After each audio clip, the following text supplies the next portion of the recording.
What's up, Danity? She says EDC keep talking about Lamar's urgency. His urgency is 50 mil per year.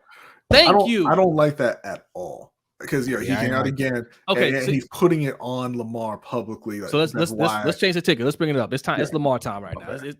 It's Lamar time. Listen. We've done a couple. This is what EDC saying. Lamar doesn't want to negotiate. That's pretty much what he's saying. He's saying when he's ready, he's there to talk. I don't buy that at all, and I don't like when GMs do this or coaches do this, right? Because they're putting the onus on the player. Oh, no. I buy it completely. Lamar probably doesn't want to talk to him because he probably came with some 35, 36 per year offer, and Lamar. But that's what I'm saying. Back when you get serious. But that's what I'm saying. He's making it seem like, hey, we're trying to accommodate him, and he's just not picking up the phone. That ain't true, because he also said too that they talked recently about it. But look, there's a number that he'll sign right now, and you're not coming up to what's up, Q? You're not coming up with that number. Yeah. And if it's south of 40, that's completely disrespectful. Right? If it's at this point, if it's below 45, we're not there yet. And this is what we always say, right? We said it for a couple of years with Dak. We've been saying with Lamar, the longer you wait, the more you pay. If you had taken care of this early, you taking care of it last year, or as soon as you were able to, you wouldn't be paying as much. But now, with Matt Stafford out here talking about at least 45 a year, if I'm Lamar, I'm like, don't call me back unless you're starting at 48. Because yes, Matt Stafford has some leverage because he won a Super Bowl, right? It's the Joe Flacco effect, right? Matt Stafford ain't never been an MVP. He damn sure ain't been no unanimous league MVP, right? Lamar has it under his belt, and he's still super young. And at this point, he's established. There's nothing that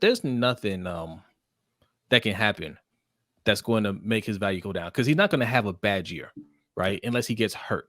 And if he gets hurt, that's not going to make his value go down either, right? Because all that's going to happen is we're just not going to win, right? Harbaugh will probably lose his job. EDC might lose his job because they've shown that they can't do anything without Lamar out there on the field. And they're going to be like, you know what? Give him whatever he asked for. So there's no risk for injury there. He's not going to play poorly because he's always established himself as a top quarterback. We all here believe he's a top tier quarterback. So that's not going to be a issue, right? He didn't have that great of a year last year. He's going to have a much better year next year. So his performance is going to be there. And all that's going to happen is the price goes up because the cap goes up, because Stafford got his money, because Kyle Murray's going to get his money, even Baker might get his money, So yeah, if he's asking, it doesn't matter what it is. If it's 45, if it's 50 right now, go and give it to him. Yeah. You get it done, because all that happens when you wait is the price goes up. And if you don't believe me, look at Dak Prescott. Ask Dallas. Ask Dallas how much it cost them to wait. They can look in Baltimore, like B said. It happened with Flacco. Yes, we waited. He won a Super Bowl, and we overpaid. We had to overpay him. So it's. I mean, it's happened here before. Look at Dak, and Dak is a perfect example. Like you said, even with injury isn't going to matter. Injury didn't matter at all with Dak. He got more money after he got hurt. Yeah. Injuries to players like that increase their value, and it's happening with Lamar too, because all that agent has to do is look across that table and say, "What was your record when Lamar was out?" I think that's what's going on right now. I think that's exactly what's going on right now. Lamar didn't finish the season, and you didn't win. So went from first in the conference more than halfway through the season, more than halfway through, 11 games in to a 17-game season. They were number one in the conference, and they missed the playoffs because Lamar wasn't in there. Add to Pop. What's up, Add to Pop? He says, watch, Lamar's going to leave. Lamar ain't going anywhere. Unfortunately, that's not unfortunately. I mean, I don't want to force him to stay, but if it comes to it, he'll get franchise tagged. I don't like players being tagged, even on our own team. Evil Lamar says, Ravens need to get out of that cheap mentality. Absolutely. Right price, right player. That's Eric DeCosta's mantra. Denville Carlisle, what's up, man? I saw you in Couch Rider stream the other day. We were kind of going back and forth about the defense, the value of a defense in today's NFL. Thanks for coming through. Appreciate you. Yes. Says, because it's only going up. Yeah, it's only going up. All right. So you might as well get it done now. Just Al says they didn't hire Sashi Brown to keep things the same over there. EDC better watch out. Not for Sashi Brown. I don't think Sashi's going to take his job, but I do think that they brought him in maybe to say, hey, you know what, we need to start playing the game the way the Saints play it, or the way other teams play it, because Baltimore doesn't currently do that. Yeah. All right. Let's see. John Hazeb Ali, thank you for coming through. Says EDC hogging all the draft picks just to draft a player like Bollywood Brown instead of DK Metcalf and AJ Brown. Well, that's what needs to not happen anymore. He has to start hitting on these picks, because Hollywood Brown is a good player, right? I know we kind of dump on him a little bit. He's a good, solid wide receiver, but given all the other options that are out there, he literally made the worst pick out of all the wide receivers that he could have gotten. Yeah. And, that stuff can't happen anymore. We need to upgrade everywhere if we have the opportunity, and we can't be afraid of, oh, what if it doesn't work out? Like, that's not a deterrent to a team that didn't make the playoffs last year. You know what I'm saying? Like, take some chances, because what you're doing right now isn't working. Danity says, keep playing in Lamar's face like he don't know the urgency of his contract. Yeah. No, EDC doesn't know the urgency of keeping him, because this team has proven they are nothing without Lamar. Absolutely, Danity. I also want to point out, because I see Florio, those talking heads out there in the media discussing what Lamar needs to do, and how he's worried about Lamar because he doesn't have an agent, and he could be missing out on money, and that's why a deal hasn't gotten done yet. And if you guys remember, I might clip this video. I might put it out as a separate video.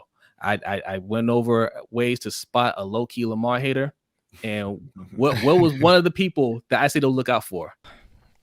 Financial advisors. Financial advisors, right? Who are the financial advisors, right? They're the ones that are always like, man, Lamar's got to, he got to be smart. He got to take this deal, right? He got to take this deal, because if he doesn't take it now and he can get hurt, it's like he's never going to play again. Like he's going to go from making $40 million per year to, league minimum. Financial advisors, these online financial advisors, all of a sudden they care about his money. They don't give a damn about his money, right? They thought he couldn't play quarterback. Yeah. Right. They didn't think he was anything. Now all of a sudden, oh man, I really want him to get paid. Why do you want him to get paid? Do you know him? Right. Are you a fan of his? We know you're not a fan of his. Why are you so concerned about his money? Right. It's just another dog whistle to say, hey, see, he ain't smart. He don't make good decisions. That's all it is. Fat Boy Kai says trade Holly drop for Ridley. You got I know Atlanta's a bad franchise, but they ain't that bad. But we'll see. It says you see the chart on Twitter about the teams that have positions that help the QB. No, I did not see it. I saw that, and like the Ravens were like the 9th worst or something like that. I saw it. Well, but let's say like this is what we talk about here all the time, right? Like, quarterback is the most important position in the game. You can win without a franchise quarterback. You can. Several teams have done it. It's just much harder, and it's not sustainable. So if you do have a franchise quarterback like Lamar, like Mahomes, then everything you do, everybody else is an accessory to that quarterback. And you need to be thinking with every move, how does this help Lamar? How does this help Mahomes? How does this help Dak? Because if you're not thinking that way, you end up like the Panthers, where you had Cam Newton, who tore the league apart in 2015 with no receivers. And you said, hell, he did it with no receivers and no line last year. Let's draft a D tackle. And then it slowly just, it deteriorates and falls apart. His career got ruined because they never bothered to protect him. Yeah. Now, that doesn't happen to guys like Tom Brady. That doesn't happen to guys like Aaron Rodgers. Teams make sure they take care of those guys. And that's kind of been my problem with Baltimore. And, I said it again when they said that they're retaining Greg Roman. To me, that says you don't believe in Lamar as a high-level passer, which is why you're fine trading away Orlando Brown and using the pick to draft an edge rusher. It's why you're fine bringing in Villanueva to be your starting right tackle, even though he was bad at left tackle before that. They're not treating him as though they think, hey, this is a guy who is important to this franchise. This is a guy where, you know, as far as we go is just going to be as far as he's able to take us. They're not acting like that.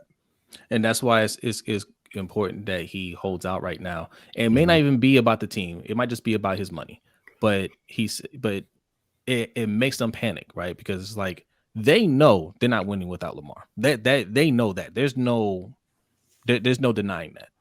And just the longer he holds out, it sows that seed of doubt in the mind. Like, is he going to leave us? Like, is this going to get ugly?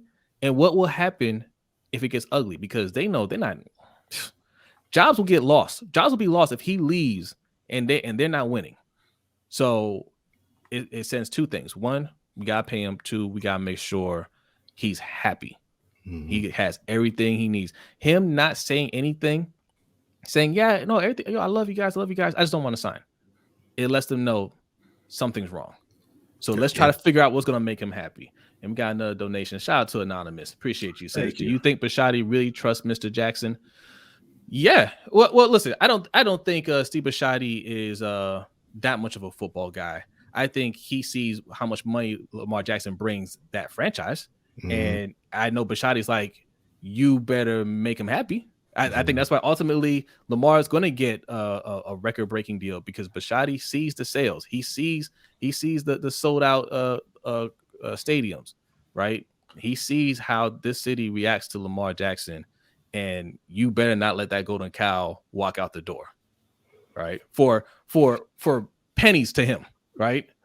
A few more, or a few $1 million more. No, just as Brodny, that's not because EDC doesn't know what he's doing. Because EDC doesn't know what he's doing. Oh, that's because he doesn't know what he's doing. Okay, yeah, maybe.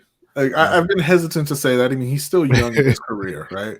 I mean, he hasn't been a GM very long, but it's not trending in the right direction. I'll say that. He damn sure not saying the right things. No, not. He's not. It's not. I was a fan. I mean, I haven't written him off completely yet, but I was one of those I believe in EDC guys, and yeah, it's not going the right way right now. He's got a couple of things working against him, man. He's following up one of the best to ever do it in Ozzy. Yeah, Ozzy was just more relatable to the players, and EDC has actually talked about that, how he's an introvert, right? Like, he was nervous to go and talk to the players. He said now he's more comfortable with it, but obviously he's not going to connect the same way Ozzy connects with these guys. He's trying. It's not for lack of effort. I think EDC is a very genuine person, but it's just not the same as Ozzy, obviously. Yeah, so. He's not going to have that same type of connection with Ozzy. Players were willing to take less to play for Ozzy, right? Like, you're talking about a former player, real genuine dude. And everybody said, like, yeah, man, like, Ozzy was always going to give you the best advice, right? Even if it meant signing somewhere else. Like, hey, man, look, this is all we can give you. I know you can get more at this other spot. Like, players appreciate that. And not saying EDC isn't doing the same thing. It's just, like I said, it's just different. It's just different. But scouting's got to be better, right? I know Ozzy's in the building helping you out still, but your selection, your decision making with these players that you're picking up, not just in the draft, but also in free agency, it just has to be better, man. It like no more mistakes. Like, the training wheels are off. You're the guy now. You need to make it happen.